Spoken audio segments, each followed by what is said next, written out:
everyone, welcome back to Behind the Veil. And in this episode, we are going to be going over the lies behind patriarchal blessings, the door-to-door sales style that they used to do them, and so many crazy things.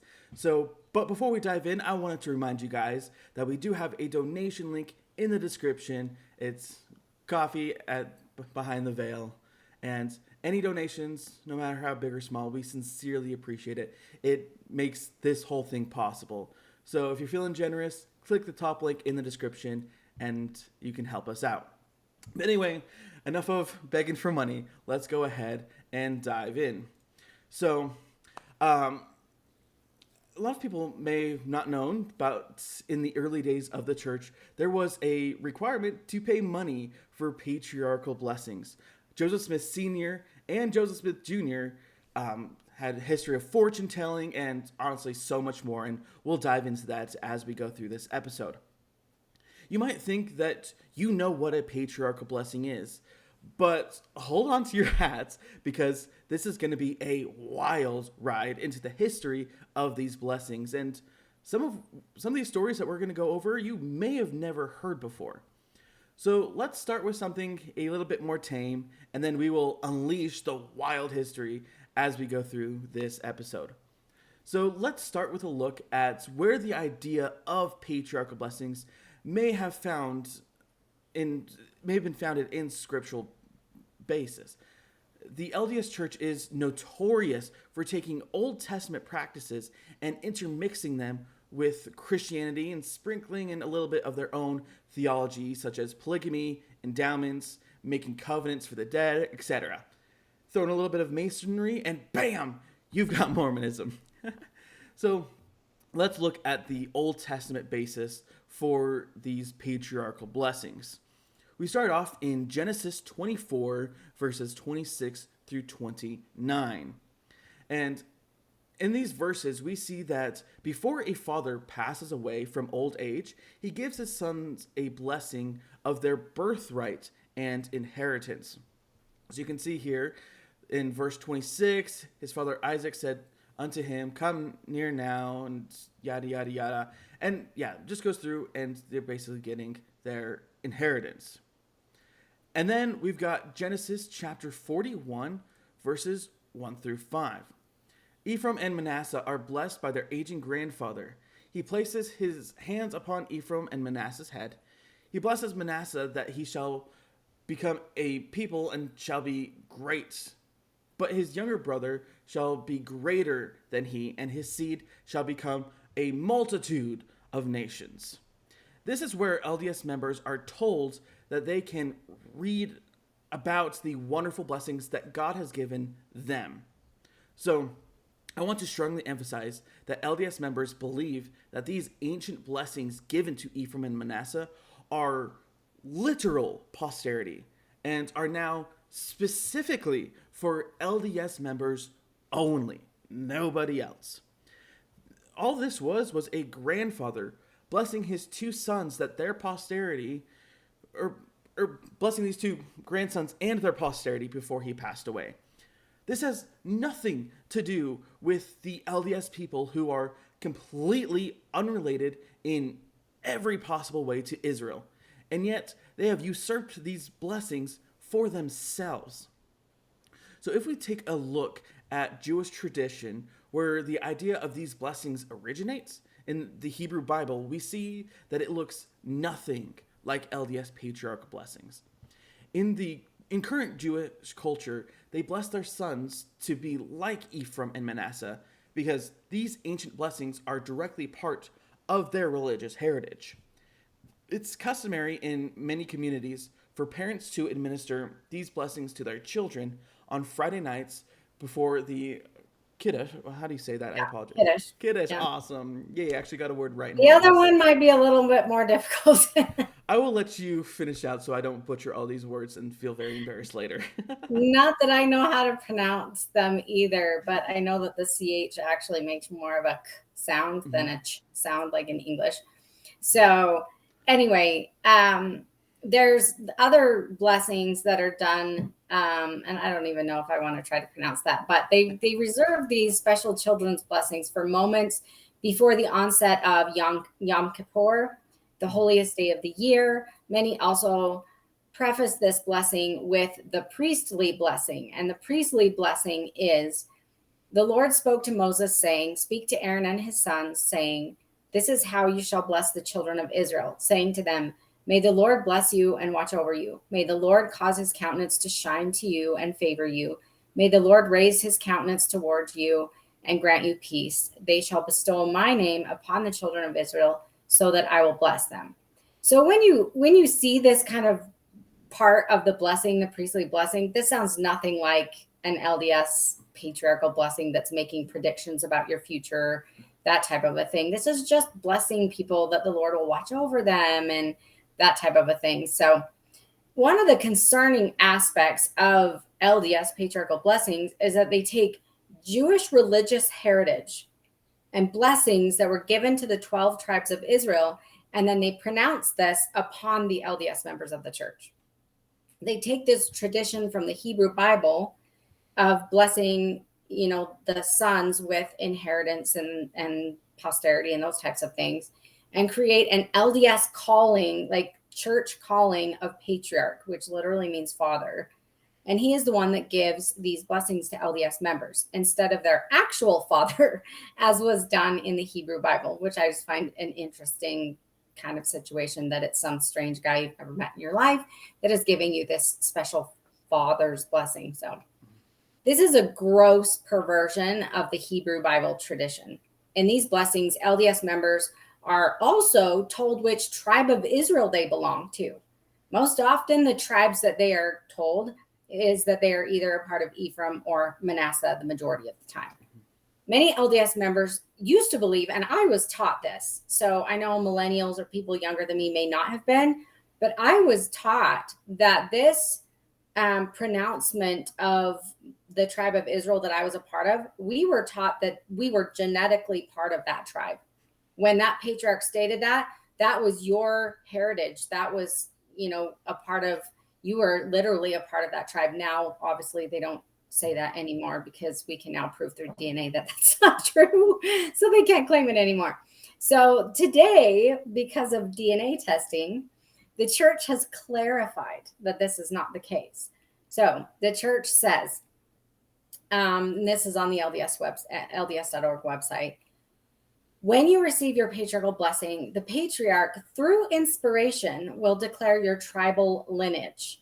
It's not like a DNA test. Your tribe isn't necessarily related to race or nationality. Instead, it's related to a set of spiritual responsibilities and promised blessings. It declares the tribe through which you will receive your blessings and bless others.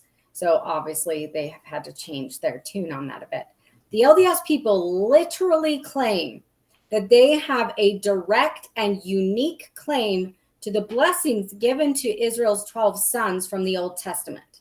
They're not about the Jewish people anymore. They're not about Israel. They're not about any of that. They're now about LDS people only.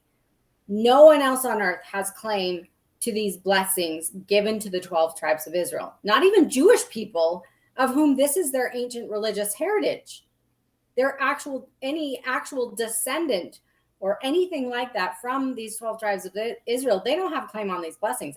You have to be a baptized member of the LDS church to receive these blessings. So I want to go over an article that was found in Mosaic, which is a publication for advancing Jewish thought. So this is a Jewish publication giving some insights on LDS hijacking of some of their traditions. In this article, it details the complicated usurpation of Jewish traditions and beliefs and twisting them into a new religion by Joseph Smith. And I'm just going to highlight a few of the comments in this article. But it says, quote, he, meaning Joseph Smith, designated his father as patriarch to the church and charged him to deliver blessings like those of Isaac to Jacob and Esau, and Jacob to Ephraim and Manasseh in Egypt. And in those blessings, Joseph Smith Sr. and all the patriarchs who have followed him in the church named the recipient a member of one of the tribes of Israel. For these and other reasons, historians are right to understand Joseph Smith's project as an effort to Christianize the Hebrew Bible. And the article details the LDS desire in 1979 to build a religious center in Jerusalem. Many Jewish people were opposed to the physical presence of the LDS Church in Israel. For them, Mormon use of the language, concepts, and theology of the Hebrew Bible was exploitative. I don't know how many Jewish people really know the actual teachings of the LDS Church in relation to the house of Israel. But according to LDS theology, the blessings of Abraham can only be realized if you are a member of the LDS faith. So, sorry, LDS Church, they've got a monopoly on these blessings, which is a huge slap in the face to them, because the Jewish people, the blessings of Abraham and Abraham as their father is huge to them. Absolutely. So, yeah. Yeah, and in LDS theology, Jewish people no longer have claim on the blessings of Abraham unless they're baptized into the LDS religion. So it's like, you know what? Not yours anymore. These are all ours. And we will let you decide what you think about these beliefs in relation to the Jewish people. So now we've got kind of some context around where patriarchal blessings have come from. So now let's actually move back to the actual blessings themselves. So yeah, we've covered how they were inspired by some things in the Hebrew Bible, inheritance given by the fathers, and so now we'll go into detailing Joseph Smith Sr.'s involvement in fortune telling to set the stage for the later development into patriarchal blessings. You'll see that LDS patriarchal blessings are an intermingling of, like we said, the Hebrew Bible inheritance blessings and fortune telling, all wrapped up into one, as we'll see, very profitable package for Joseph Smith Sr. And yes, I did say profitable, and we will show you in just a few minutes that will show you how profitable this was for them. And there is ample evidence of the Smith family's deep involvement in the occult. We actually did an episode on this one earlier this year, so I highly, highly, highly recommend that you go check that out. So first we've got a historical magazine printed an interview of Fayette I'm terrible with that last names. I sincerely apologize. You can see it at the bottom of the screen right now because I know I'm going to butcher it. The evidence in this magazine interview clearly shows Joseph Smith's parents' involvement in magic, and they led their children into this practice as well. The article states, Joseph Smith Sr., we soon learned from his own lips, was a firm believer in witchcraft and other supernatural things, and had brought up his family in the same belief. Smith claims and believes that there is a stone of this quality somewhere for everyone. The place where he saw the stone was not far from their house, and under the pretense of digging a well, they found water and the stone at a depth of 20 or 22 feet. After this, Joseph spent about 2 years looking into this stone, telling fortunes to where to find lost things and where to dig for money and other hidden treasure. And it's clear from this interview that Joseph Smith's parents did believe and were involved in magic, money digging, and for our purposes today, Joseph Smith Sr. mentions fortune telling as a part of their practices several times in this article. Yeah, so in that article, Joseph Smith Sr. flat out admits to fortune telling. So there's that evidence. But we're going to move on to the LDS historian B.H. Roberts, because he also made comments about Joseph Smith's ancestors and their occult practices. And he says, quote, yes, the prophet's ancestors were credulous. It may be admitted that some of them believed in fortune telling, warlocks, and witches. To be credulous in such things was to be normal people. Now, he's trying to claim that this means that they were normal.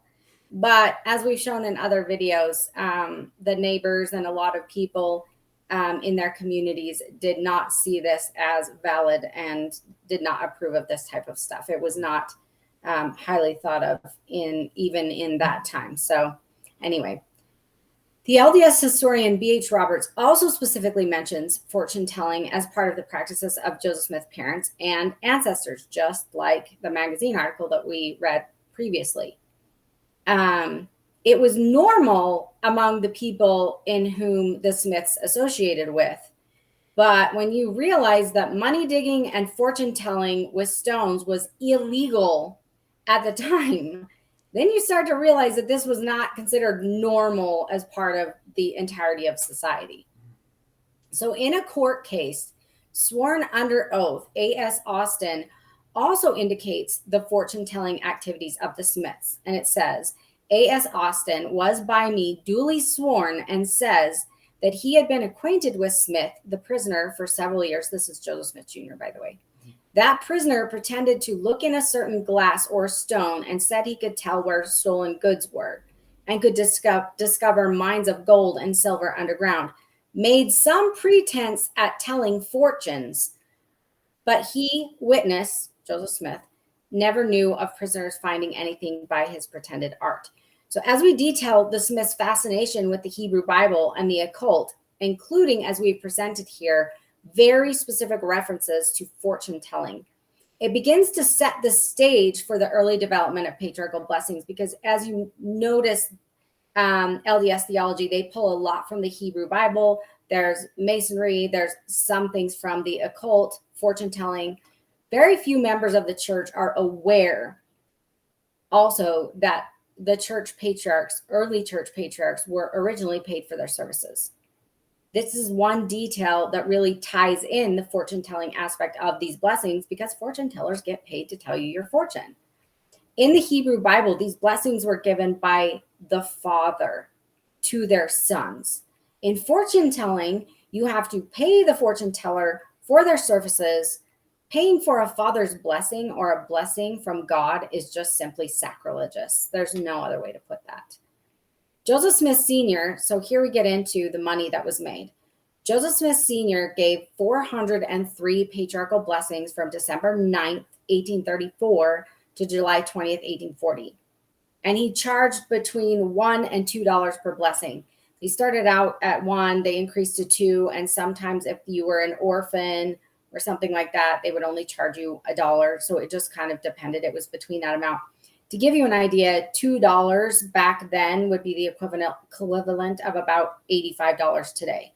So it was a pretty decent amount of money that people were paying for these blessings. But I want to put this into perspective of what common wages were during the 1830s. So I looked up on the historical statistics of the United States. And the average farm laborer would make about $8.85 per month, or $106.20 per year. Joseph Smith Sr. was doing about 67 blessings per year over about those 6 years that he was doing them, okay? So if we take 67 blessings at about $2 each, we get upwards of $134 a year. So Joseph Smith Sr. was making more than the average farm laborer would make per year just by giving patriarchal blessings alone. That is a huge deal. Average farm worker is about $106 per year. He was making $134 per year off of patriarchal blessings. Joseph Smith Sr. was making a full-time wage, spending an hour or two a week giving 1 or 2 patriarchal blessings a week. That is some serious money to be making off of these blessings that are supposed to be a special blessing from their Heavenly Father. The practice of charging for patriarchal blessings was done until the beginning of the 20th century. For decades, individuals had to pay the patriarch in order to receive these special blessings. And in later years, the patriarch received a stipend from the church headquarters as compensation. Mm-hmm. And the practice only came to an end when church leadership became aware that patriarchs were traveling door to door, underbidding each other in their price of blessings in an effort to make a living. This really drives home the reality of the sacrilegious nature of the origins of patriarchal blessings. Like, they're literally going door to door. Hey, want to give me money so I can give you a blessing from Heavenly Father? Like, it's awful. And if this was truly a blessing to be given to an individual by their loving Heavenly Father, why are these blessings being peddled door to door? Like the solar people go door to door trying to sell you solar panels. No, that's not how this works. In the days of Joseph Smith Sr., it was decreed that since a laborer is worthy of his hire, the patriarch should be paid for his services. It was agreed that he should receive $10 each week plus expenses. Payment for services continued with adjustments through subsequent patriarchs. Like we said, $10 per week. Remember that in 1830, an average farm laborer would receive less than $9 per month in wages. So just giving a couple blessings, they were receiving more than someone who was out working very hard on their farm. Like, it's insane. And there are many references to direct compensation given to a patriarch from those receiving blessings. We're starting off with a statement here from Lyman. I'm not going to try to pronounce that last name. After receiving a blessing on December 6th, 1837, he noted in his journal, "I made the patriarch a present of $4 or $5 with which he was well." So here we've got above the standard dollar or two. He's giving him $4 or $5 for this blessing. Here we've got a statement from Uncle John Smith's journal on May 22nd, 1846. So for the first time since we left Nauvoo, I blessed 3 persons and received $1. This same day, I paid out my last $50. 4 days later, he noted, gave 4 blessings and 1 granted. So people are paying out money for this. I blessed 3 persons and received $1. There is money being exchanged here. Now we're jumping over to Patty Sessions, and this was in 1848. She refers to taking dinner to Father Smith, or Uncle John. He blessed us with patriarchal blessing. I gave him $2 in money for Mr. Sessions and mine. So again, gave him $2 for these blessings. Now we've got Benjamin Ferris, and he was secretary for Utah Treasury, and he wrote this in 1854. Among other singular institutions, they have a patriarch whose business it is to bestow blessings.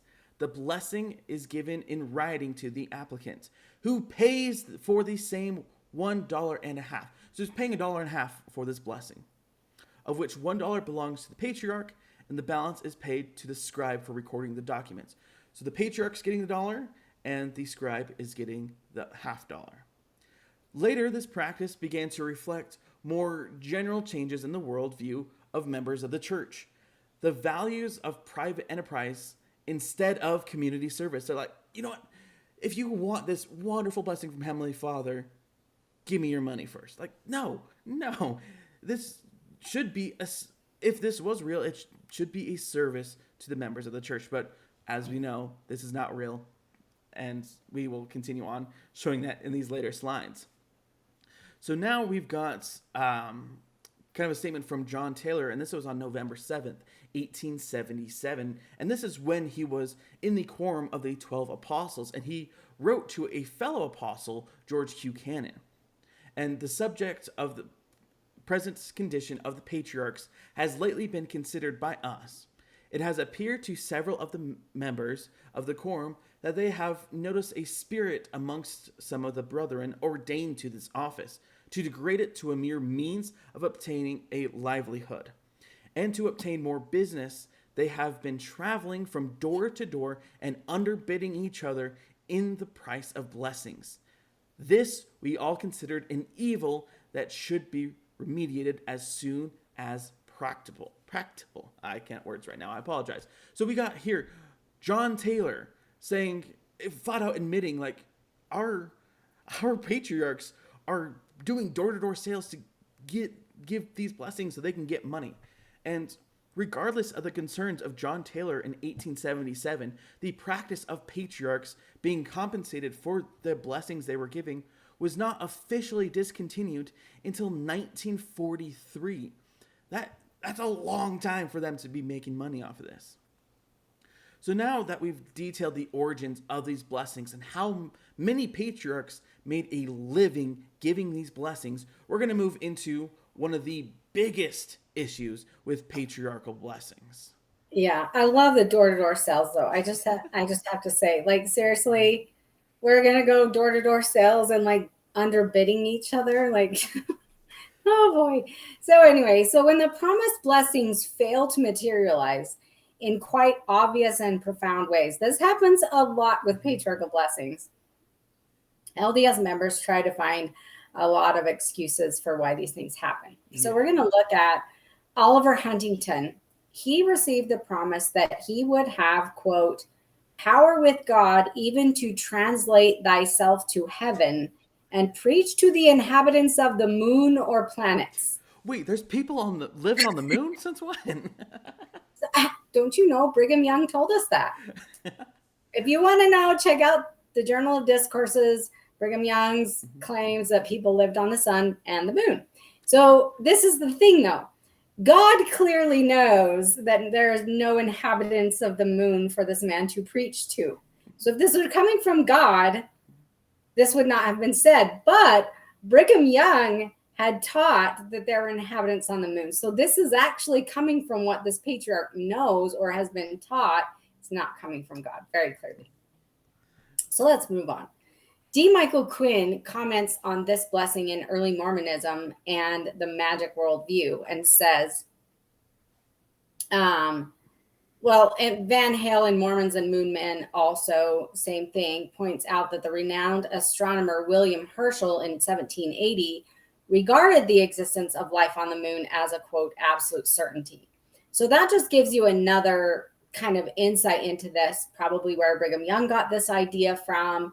We always think, oh, they were inspired, they were getting messages from God. No, they weren't. They were using information from their culture at the time. And a lot of LDS people use this as an excuse. I'm like, if you claim to speak for God, you better not be using information from culture or society at the time that's wrong, because God should be telling you that it isn't, right? So regardless of what the common belief among people was during the time of these blessings, if they were truly inspired by God, wouldn't God know that there were no inhabitants on the moon and tell you not to say that or not inspire you to say that?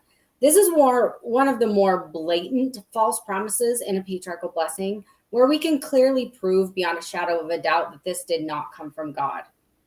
The apologetic answers to this falls miserably flat, as it simply does not matter what any human being on earth believed at the time. It doesn't matter. If this is coming from God, it should not contain such a gross error. So then we move on to Benjamin Clopson, who was told by Joseph Smith Sr. in 1837, thou shalt stand on a great planet, the one nearest to the celestial world of Kolob, and preach to its inhabitants. Very, very lofty promises. Do we know about a world of Kolob and preaching? What does he need to preach to the inhabitants of? I don't know. Anyways, in an afterlife, apparently he's going to be preaching to someone, somewhere. So as you read the blessings from Joseph Smith Sr. and many other of the early patriarchs, you see outlandish predictions like this, that the recipients of blessings would, quote, have power to command waters or cause the earth to tremble. Or some were told, at thy command, the waters shall be divided. So we get a Moses kind of feeling going on here, you know. At thy word, the winds shall be stayed. Tons of promises like that. Interesting how they are making promises in these blessings similar to the miracles of Jesus. And we know that none of this stuff is ever recorded or documented to have happened. No one was dividing waters and doing all this kind of stuff. Young John Smith was advised, the mantle of the Lord shall fall upon thee. It will enable thee to do mighty miracles in the name of the Lord, to command the raging of the sea, and it shall be still, cause streams to break forth in dry places, shall be able to feed thousands in times of famine by the great prayer of faith. Wait, we're just like blessing people to do the miracles that Jesus did, calming the raging sea, and it's still. Moses was the one that hit the rock, right? And the water comes out, feeding thousands. And what are we doing? And none of this stuff ever happened. John Smith never did any of these things. But it's just interesting that they're making these things. Jesus calms the raging sea and feeds thousands. And none of these miracles were ever performed by any individual to whom they were promised. Here's the thing. A lot of apologists claim that either these people were not righteous enough to receive a full fulfillment of that promise, or that they were speaking of things to come in the afterlife. So let's take a look at this. To the first point, that might work if it were only a few times where someone wasn't righteous enough.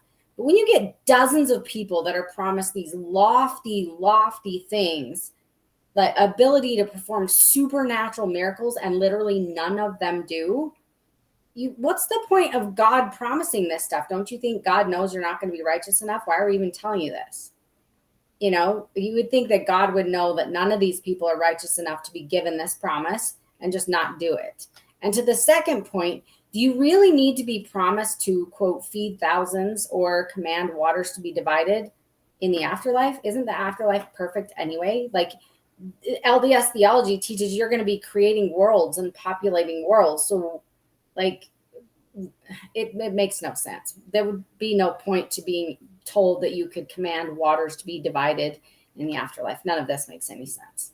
Yeah, and another thing that were included in a lot of blessings, they were told, if you desire it with your whole heart, you shall not taste death, but shall be changed in a twinkling of an eye and caught up to meet the Lord. So we've actually included a link in the description where you can see all of the blessings that include promises of not tasting death before the second coming, being translated, living to see the second coming.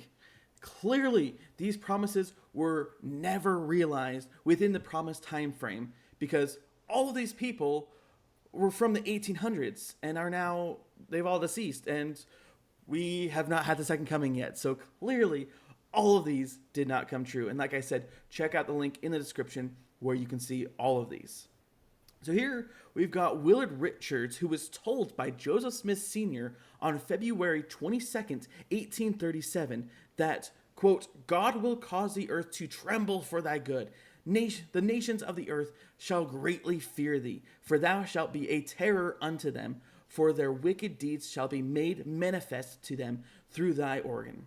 And clearly, the nations of the earth did not, nor do they now, greatly fear Willard Richards. I actually had no idea who this person was until we were doing research for this video.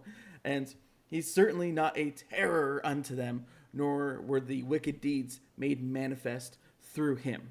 And as you read through these many blessings, you'll find that it was common to make these extravagant claims in these blessings. And of course, none of them materialized. So here, this one's kind of funny. Rhoda Ann Richards, along with her brother, Heber John Richards, were promised that they would live to see 120 years old.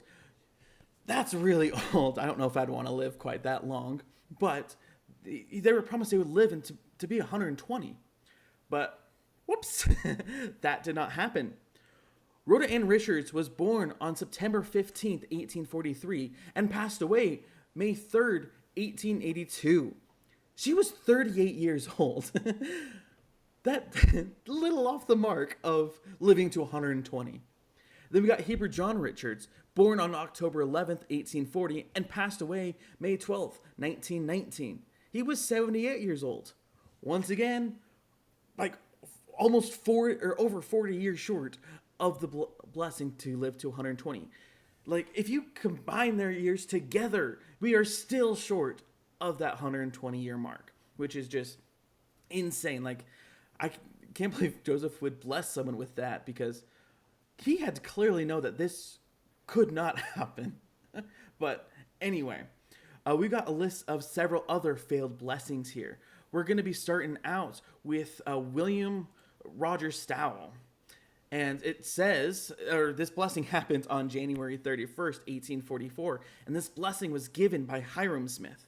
It says, if your faith fail not, your days shall be counted unto the coming of the Son of Man. He passed away May 30th, 1901. And correct me if I'm wrong here, the second coming hasn't happened yet. Maybe I missed it. I don't know. But yeah. Clearly, this is a failed blessing. He did not live to see the coming of the second coming of the Son of Man. And we've got several others here. Yeah, and realize this is just a small sampling. I mean, obviously we don't want to keep you guys here for 6 or 7 hours. And so we're just doing a small sampling. This literally happens all the time. In fact, my husband even has some in his blessing we might mention later, but Yeah, he I've got has some in some, mine as well. yeah, that just did not happen. Um so next up we have Mary Akins, July 8th, 1870, and this was a blessing given by John Smith. And it says, "Thy days and years shall be prolonged until thou art satisfied with life, and shall see the coming of the Messiah, and have an inheritance on Mount Zion, the New Jerusalem, with the saints forever." Well, Mary Akins passed away 7 years after this blessing was given at the age of 79 on April 27th, 1877. So, can we really say that her years were prolonged? She lived 7 years after this blessing. But it says her years will be prolonged until she's satisfied with life and shall see the coming of the Messiah. And it says, and, okay? Well, if you put both of these together, that did not happen, okay? Then we move on to Jacob Hamblin, July 28th, 1874, blessing given by David Tyler. "Those Nephites who have remained upon the earth shall minister unto thee. Thou shalt be blessed with wives," notice that one, "wives and children, and the increase of thy dominions there shall be no end. Thou shalt be one of the 144,000 who ascends to the Godhead, if thou desire it. With all thy heart thou shalt live to behold thy Redeemer in the flesh." Okay, there's a lot in this blessing. The 3 Nephites will minister to him. There's been no validation of this, but it's quite a bold claim. Let's just say that. In this blessing, he is blessed to be a polygamist in the afterlife. I think that's a very interesting thing that he was promised that, just a disgusting thing. Because women in the LDS church are treated like breeding cows. Here we see that he will be one of the 144,000 who ascends to the Godhead. That's also quite a bold claim, but we cannot prove one way or another. But the last one, that he will live to see the Redeemer in the flesh. There is no question here what is being said. And we can clearly rule out that he absolutely did not live to see the Redeemer in the flesh. The other blessings are outlandish, to say the least. We can't verify those. We'll let you decide what you think about that. Then we move on to Janet Moretta Johnson. November 26, 1874, the blessing was given by John Smith. "Thou shalt not taste of death, but be changed and caught up to meet thy Savior, thy companion and children with thee." Okay, she's not going to taste of death in this blessing. Well, she passed away May 21st, 1933, at the age of 84. Clearly, she tasted of death. So that would be another failed aspect of a blessing. George Mayer, February 13th, 1848, was given a blessing by Isaac Morley. And every time I hear Isaac Morley, it just reminds me of the 2-year-old child that they tried to resurrect from the dead by giving a soporific to. So anyways, if you want to know about that, we did a video on that too, on Joseph's failed miracles. Yeah, just one. I'm so sorry to interrupt real quick. Yes, I know on the slide I accidentally put the wrong name. It still says William Stowell. It's supposed to say George Meyer. So you're going to yell at me in the comments for this mistake, but this is George Meyer, not William Stowell. Okay, sorry. Throw that in there. Okay, You're good to continue. good, perfect. So anyway, yeah, check out that previous video on Joseph's failed miracles. But yeah, that's every time I hear Isaac Morley, it just makes me sick about that 2-year-old child that they literally killed. So, "If thou art placed in prison, thou shalt have power that shall cause bolts and doors to burst at thy voice." Well, wouldn't God know if he was going to be put in prison or not? Like, if he was never put in prison, then what is the point of this promise? There's absolutely no record in church history of any such miraculous event happening. But I'm absolutely positive if such a thing did happen, it would have been well documented. I mean, we would have seen this in newspapers if this had happened. Yeah. Yeah, it's just very clearly another one of the failed but very odd promises. Yeah, and like we mentioned earlier, this is just a tiny, tiny sampling of failed blessings. And we will include a link in the description to where you can read hundreds of patriarchal blessings that were given by Joseph Smith Sr. and others, and you can find other blessings that definitely did not come true. So, yeah, with that, we're going to go ahead and move on to the themes of the patriarchal blessings frequently changed throughout the years. So here we've got the themes from patriarchal blessings in 1833 through 1899. So we can see here that 60 blessings have the gift of healing. 57 remain until the second coming. 51 of them say you will see the last days. And again, these were blessings up until 1899.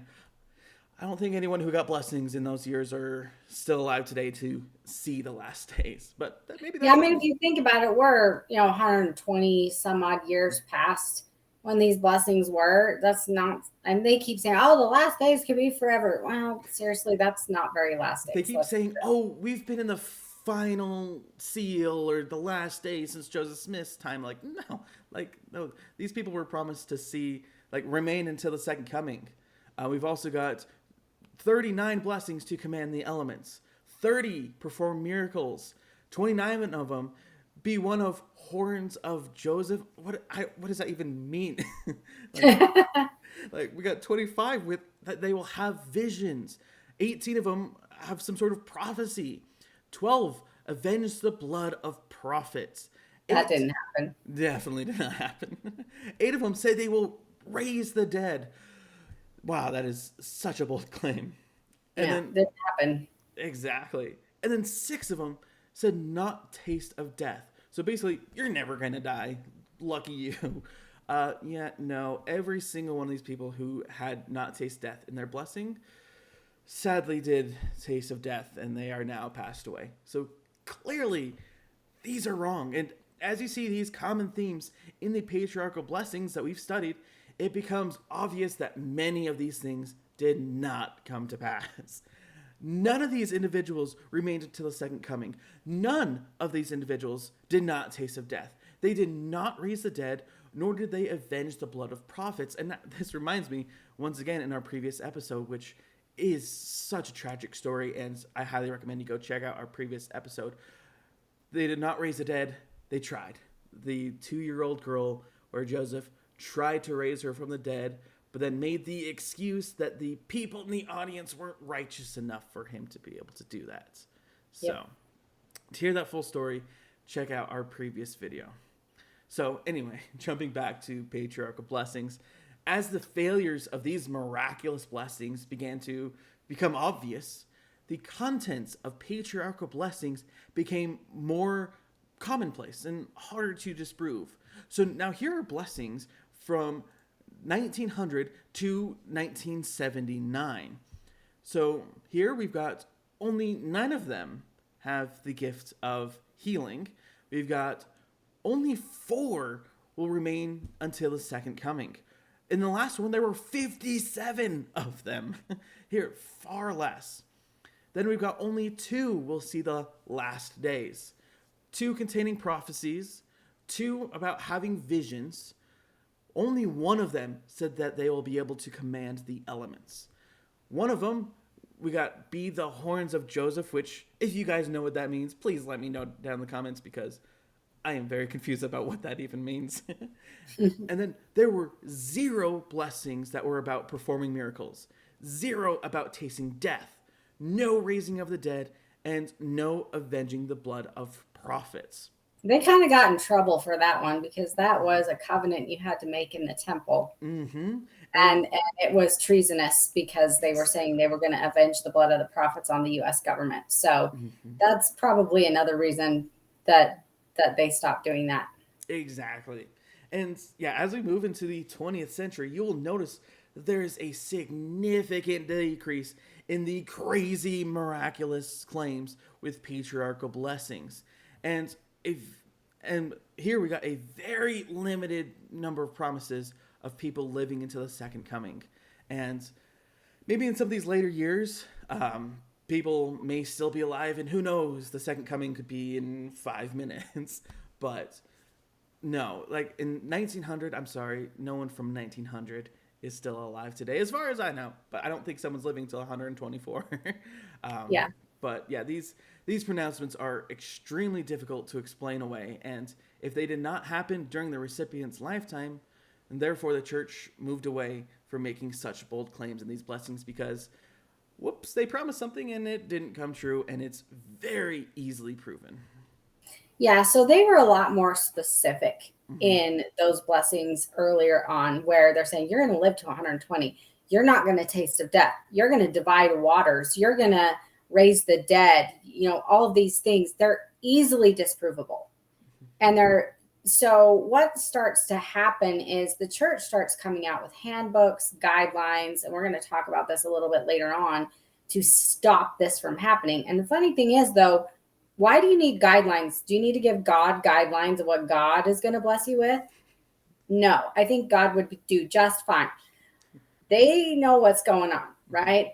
But when you're talking about human beings trying to tell fortunes, you need some guidelines so it's not so easily disprovable. So now we're going to move into, so ex-members of the LDS Church have submitted their patriarchal blessings, and we're going to give you a link to a database where you can go read these and see all of that and look for yourself. But also, a lot of them see that their blessings are extremely similar to other people's and a lot of issues. So this first one is from an ex-Mormon Reddit member. And she says, when I got my patriarchal blessing, I thought it was incredibly special and just for me. There were so many parts about my future husband, currently preparing himself to be my soulmate. I was a teenage girl who had never been in a real relationship before, so I gobbled this up. Fast forward to a few years later, when I can accompany my little sister to her patriarchal blessing. I want to say this is not common. Usually it's just the individual and their parents that go, but this can happen. So she accompanies her little sister, and same house, same patriarch. She says same dude, but same patriarch. Every part of meeting a worthy man and all of that part about her husband was word for word the same as mine. That's what she says. This is an extremely common theme among siblings who leave the church and then share the contents of their blessings, that they find out that a lot of the stuff is very similar and it seems kind of cookie cutter, and they'll add some very vague things that are different, but it's not super unique to the individual. But this is not only among siblings, even among friends who've lived in different areas with different patriarchs will find very similar blessings being given. And I have heard so many stories about this, of people being so disappointed. And this is probably another reason why they say, do not share your blessing with anyone. They'll always tell you, this is sacred. It's only for you. Don't share it with anyone. And that's probably why, because they definitely are very cookie cutter. And you don't know that because you don't know anyone else's until you start reading them. And then it becomes very obvious. Mm-hmm. So we have another Reddit user who goes by Anointed One. And he was a stake president. And he says, I supervised state patriarchs and read their blessings. I had one whose blessings were very repetitive. He used the same scriptures, and particularly concerning, they would have a specific number of children, which varied between 3 and 4. I tried to correct him, but it did not make a difference, and I had to release him. So here again, what happens? You go in, you get a patriarchal blessing, you're going to have 3 or 4 children. You get married, come to find out you have infertility, whatever, you're not having children, or you don't have the money for adoption. Maybe you adopt 1 or 2. Like, there's just, that one is very easily disprovable. And so they really don't want you doing that. So then we move into the patriarchal blessings given to members of the church by church patriarchs, and include revelation from God to these patriarchs about your lineage, along with revelations about the life ahead of you. This is fortune telling. This is where that fortune telling aspect comes in. But we're going to read from the Gospel Topics Manual. It says, every worthy baptized member is entitled to and should receive a patriarchal blessing, which provides inspired direction from the Lord. Patriarchal blessings include a declaration of a person's lineage in the house of Israel. Again, they're hijacking the house of Israel, right? and contain personal counsel from the Lord. As a person studies his or her patriarchal blessing and follows the counsel it contains, it will provide guidance, comfort, and protection. So as you read this paragraph from the Gospel Topics Manual, you're going to realize that the church claims that these blessings are personal counsel from the Lord. Yeah, and with these blessings, there is no misunderstanding about where the church claims these blessings are coming from. They are coming directly from the Lord. It says it on the church's website. Personal counsel from the Lord. And as you've seen in many of these blessings that we have reviewed, this claim has become deeply problematic throughout church history and is still problematic today. These blessings throughout the entire history of the church have been riddled with failed prophecies, failed promises, and even false statements, such as the one earlier about a man preaching to the inhabitants of the moon. Which I love this story because, like, it's just hilarious. So that one drives the message home real hard about who was talking in this blessing, and it wasn't the Lord. Seriously. Oh, but maybe the astronauts who went to the moon were preached to by an angel of who I forgot his name, and they were taught on the moon, but they weren't really inhabitants. So I don't know. There's no way you can twist this. And if that one blessing isn't proof enough, we have a link to an entire document of every single blessing Joseph Smith Sr. gave, and he told member after member that they would live to see the day that Jesus Christ would return, which we can undeniably confirm that that never happened for any of these people. And in fact, we have 57 documented and accessible patriarchal blessings from the 1800s, when it was specifically stated that the individual would receive the blessing, or the individual who received the blessing would in fact live to see the second coming, which none of them did.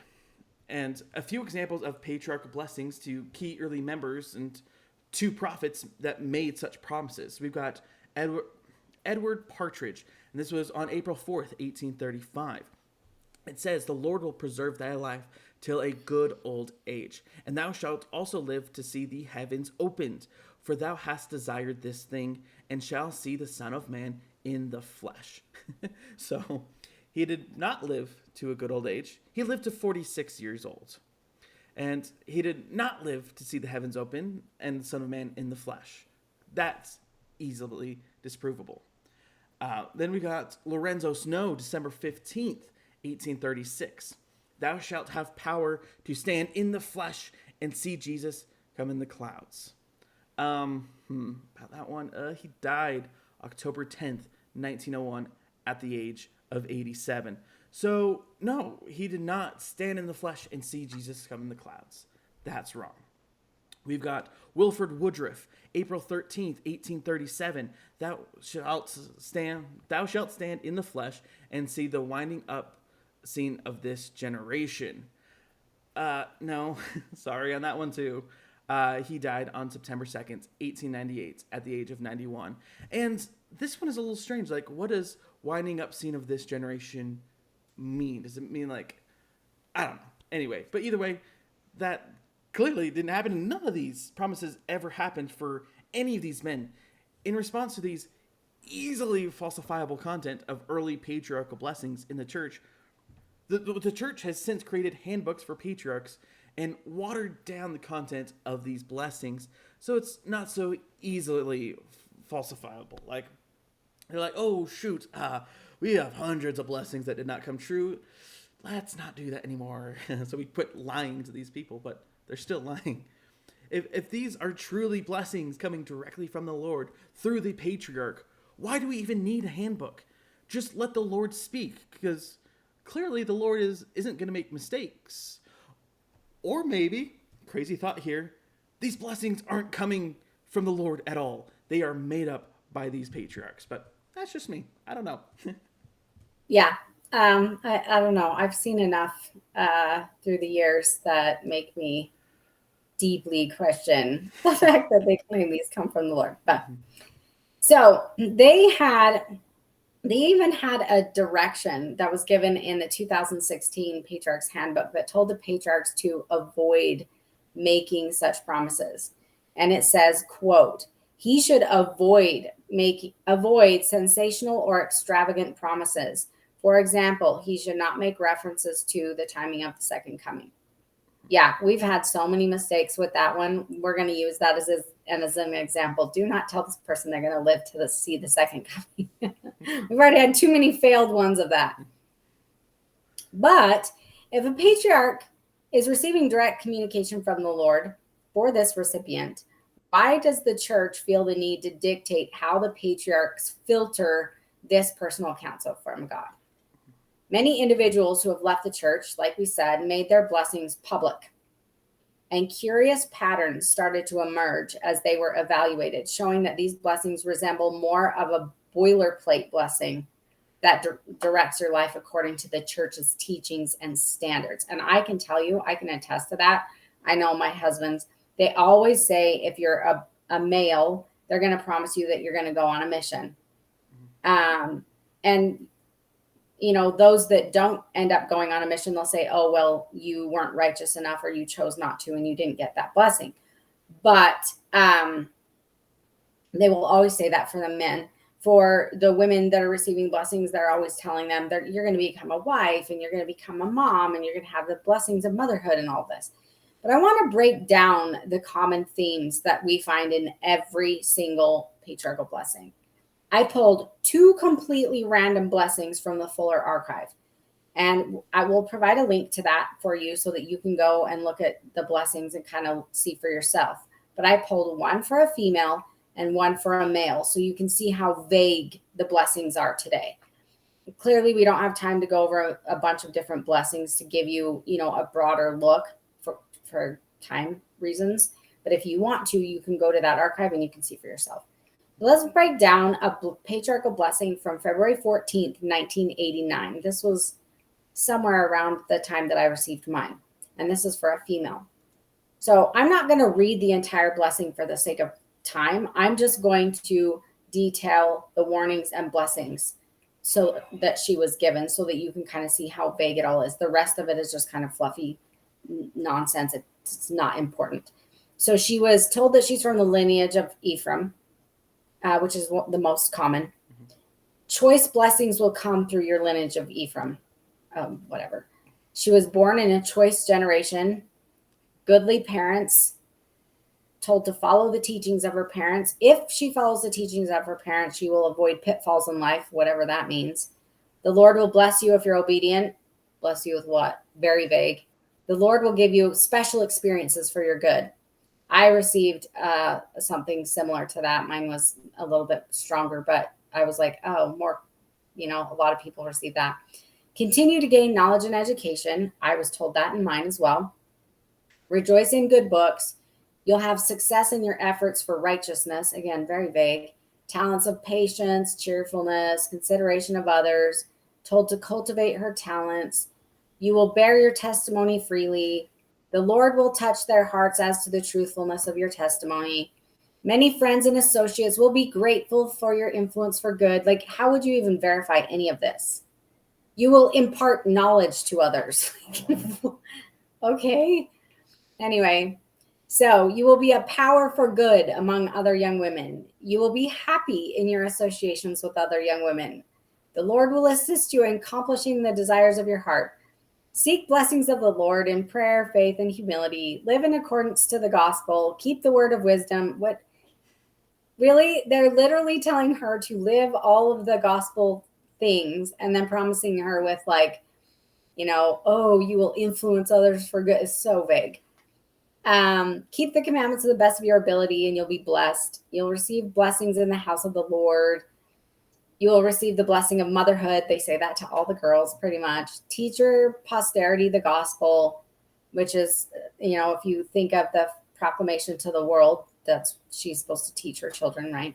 Your posterity will bless you. You will be sealed to a choice companion in the temple, of course, with eternal blessings of happiness and joy.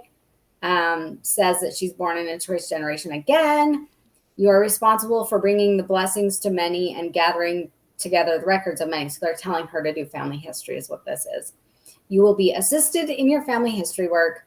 Rejoice in gratitude for your many blessings from the Lord, and I seal you up to come forth in the first of the resurrection. There is literally nothing in this blessing that is specific or unique to this young woman at all.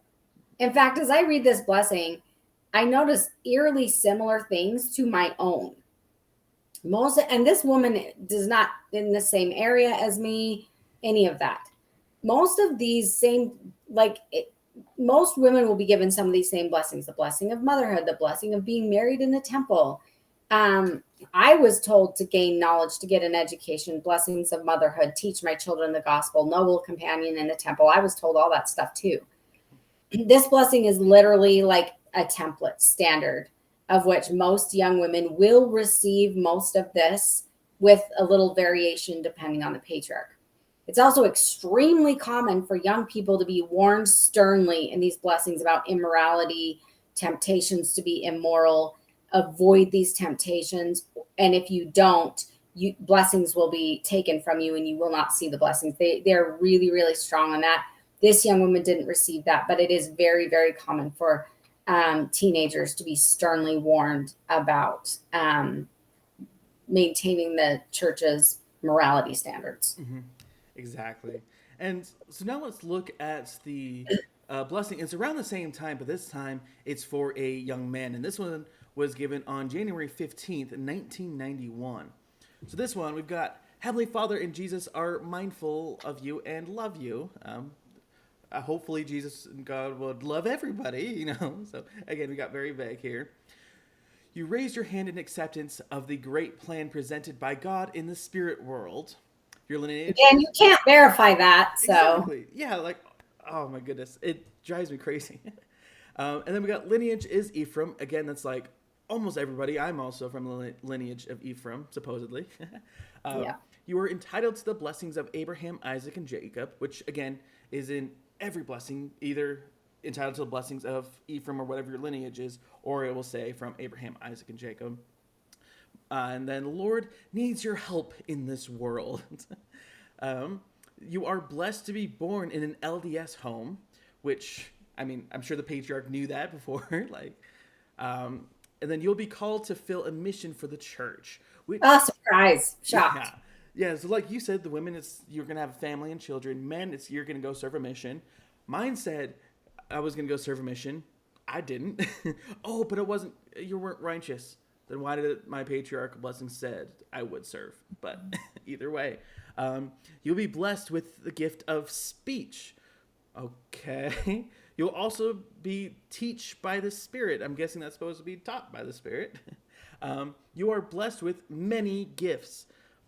What are these gifts? The greatest gift is the Holy Ghost. Okay, so we got one gift now.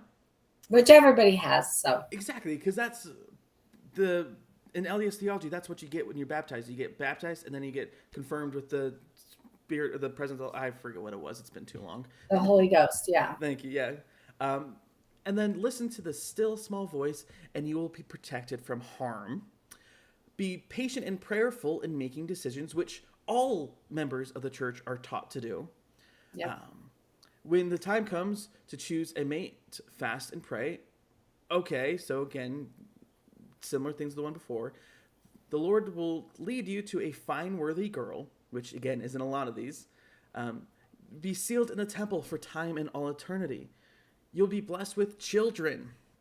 And then talking about the oath and the covenant found in D&C 8433. That's in relation to the priesthood. Mm-hmm. So, yeah. And these are promises from God, and think about these promises. So just to think about all the promises from God. Be slow to anger and quick to forgive, which, again, isn't everyone taught to do that? But I don't know. Then we've got, oops, that did not, there we go. You are blessed to believe and know the church. You will be tempted, but you have the power of the priesthood, so you will cast out evil spirits. I bless you to say no to anything that is not right, which, again, isn't everyone in the church taught that? Like, hopefully everyone is saying no to anything that's not right. Your blessings will be beyond measure.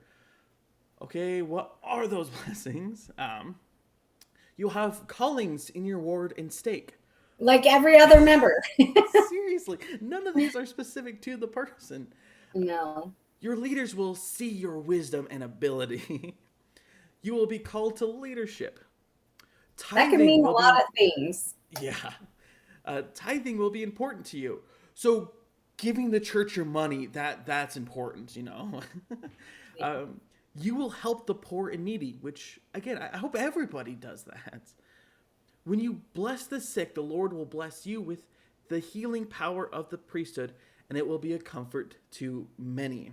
I want to point that out though. He has the healing power, but it's only going to be a comfort. It Oh, doesn't say he's going to heal anyone. It says he will bless the sick and he will have healing power, but it will be a comfort. oh, gotta love it. Yep. You will never indulge in anything that will harm your body.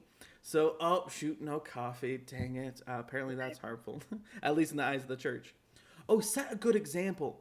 Again, I hope everyone's setting a good example. Bear your testimony to many, which again is in mine. It was in the last testimony we read, and that everyone's told to bear their testimony. Yep. Hold family prayer, which again, everyone in the church is told to do that.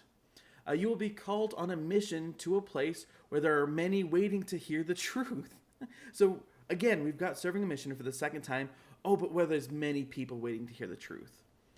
If you learn a different language, the Lord will help you. So if you do. But does God not know if he's going to or not? Oh, Like, do we need to say if? You clearly know that this patriarch is just kind of like, well, if you do. exactly. Yeah. And then, oh, bless you with good health and strength. Your days will be many. Days of illness will be few. And come forth in the first resurrection. Mine says that. It's like, it's They all do. They all everyone do. does. Which, Yeah. again, the church teaches that every righteous member will come forth in the first resurrection. So again, nothing in here is specific. And notice how either of these blessings that we just went over could be given to literally anybody. There's absolutely no way to disprove anything in these blessings because there's nothing specific or unique to the individual. Like everything is just very generalized. Oh, you know what? Your blessings will be beyond measure. What? Or you'll see blessings like your days will be many.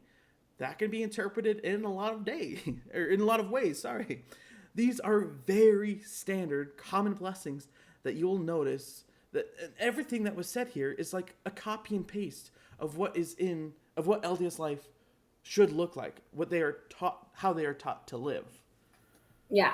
Basically, they take LDS theology and they tell you you're going to live LDS theology. Mm-hmm. They either say, listen to your parents or, do these things, or I bless you that you will be able to, or whatever. But yeah, it really, if you really want to dive into the Mad Libs cookie cutter style of patriarchal blessings, like I said prior, you can go to the Fuller website. It has a database of about close to 400 patriarchal blessings. Mm-hmm. And they've analyzed and they've put statistics that you can look up and just see like how often certain things are promised to people and that kind of thing. And this But you will be can linked in the description for anyone who wants to check it out. Yeah. And then you can see how they're very much produced in a cookie cutter style, especially in the modern times. They weren't so much previously, but so many things turned out to not happen in the person's lifetime that over time they've stopped making those bold promises. And as you learn that the church's truth claims don't hold up, so we look at the translation of the Book of Mormon, we look at the first vision, we look at the restoration of the priesthood, we look at the church's truth claims as a whole and how they do not hold up to the evidence. Reading your patriarchal blessing again can be a very different experience as you see how incorrect some of the sections are, how bland other ones are, and how powerless these men really are who are called to be patriarchs when it comes to predicting your future. I know in my husband's blessing, he was told that he would go to a metropolitan area where there would be diverse cultures and diverse people. He went to northern Japan. Literally, he and his companion were the only people that were not Japanese there. Did he go to a place where there were diverse cultures and races of people? No, not at all. And he kept trying to he was trying to figure out, he never taught anyone other than a Japanese person. So there are just little things like that where a lot of members have to try to do a lot of mental gymnastics to figure out why this didn't quite turn out the way that the patriarchal blessing said. So anyway, according to the 2016 Patriarch Handbook, here are the guidelines, just so that you can be aware of what these patriarchs are being told. And again, I think it's ridiculous that we need to give God guidelines for what God tells you. If it's God telling you, I don't think God needs any guidelines. But it says, state that he is pronouncing it by the authority of the Melchizedek priesthood and in the name of Jesus Christ. So they have to say that. They do make a declaration of your lineage, the tribe of Israel that they say that you're a part of, that you're spiritually a part of, right? Because they can't say DNA anymore because we can prove that false. Prophetic statements about life possibilities. And again, it says possibilities, not that these things will actually happen. Accomplishments to be realized, challenges to overcome, blessings to be received, give them admonitions and warnings, help the recipient define his or her responsibilities and goals. It just sounds really weird. Make clear blessings are contingent upon faithfulness. This is another way that they get out of things where they say, well, if this didn't happen in your life, it's because you weren't faithful. Well, I can tell you that the fact that my husband only taught Japanese people and his blessing said he would teach many people of diverse cultures and all of that, that had nothing to do with faithfulness. It was just, it was just wrong. Encourage person to keep the commandments to qualify for eternal life. Again, we saw that in the ones we read. Avoid sensational or extravagant promises. Do not make reference to world calamities. Do not reference the second coming. The blessing should be in harmony with the teachings of the prophets. This is where we get the blessings is going to tell you all about the gospel teachings and that you're going to live those. Avoid using language that could relate to the word seal, to ordinances or blessings of the temple. Do not make the blessing overly long. Make clear that these blessings come from the Lord. Okay. No two blessings should be precisely the same. Do we need to tell them this? If it's really coming from the Lord or God or whatever, why do we need to say don't make them the same? It's because it's not coming from God. God would clearly know what someone's life was going to be and what was going to happen. It wouldn't be the same. So you can kind of see in some of these, it's very clear that this is not coming from God. Use pronouns you, your, and your to make it individual to the recipient. There's a lot of guidelines for a blessing that supposedly comes directly from the mouth of God. Seriously, and I just want to loop back to it about no two blessings being the same. Just like you said, I thought these were from God. So yeah, apparently God can't really make blessings unique to that person. Apparently not. If it was actually unique and from God, why is there that rule in the Patriarch Handbook? It's insane. And when you read through these guidelines, you begin to see a little crack behind the curtain that these blessings are obviously influenced by the Patriarch giving it, and they have to have these guidelines to stay within certain bounds so we don't end up with the same issues that they had with the patriarchal blessings in the early day of the church. Oh, you're gonna live to see the second coming. Oh, you died. Probably shouldn't do that anymore. Why are we placing bounds on blessings given by God? It's just ridiculous. And yeah, we do have several links that we are going to include in the description for you guys. We are going to have a link to the leaked version of the 2016 Patriarch Handbook. We are also going to have that link to the fuller consideration blessing database. And then we are also finally going to have that document with a list of blessings by Joseph Smith Sr. So all of those are going to be in the description for you guys to check out, because I know a lot of people have been asking for sources, and we do have them on our website, churchexpositor.com, but we will also make sure to include them in the description of this video as well. And we do have that website. I forgot to mention at the beginning. Please go check out churchexpositor.com. I will put that here on the screen right now, churchexpositor.com. And also, for those who have stuck around to the very end, I have a special announcement for you. By the time our next video is up, so in the next 2 weeks, we are going to have merch on the website. We have hoodies, we've got shirts, we've got little coffee mugs, we've got wine tumblers. Yeah. Yeah. So those are coming I up. designed them all, so I'm really excited for you guys to see them because I spent a lot of time designing all of the merch. And they all look fantastic. So it's not up yet, but before our next video, we are going to have merch, and I hope everyone goes to check it out because she did a fantastic job designing all of it. Also, before our next video is up, we are also going to start having social media going. We have a TikTok at Behind the Veil YT. We have also on Instagram with the same handle, and we're working on getting on other social media platforms as well. So by the time our next video is up, we are going to have so many more platforms for you guys to watch this on. Also, we are on Spotify, and we're on so many different podcasting platforms. So if you just want to listen to us, go check us out on Spotify or any of those other podcast platforms. So with that, thank you all so much for watching, and look forward to see you guys again in 2 weeks. See you then.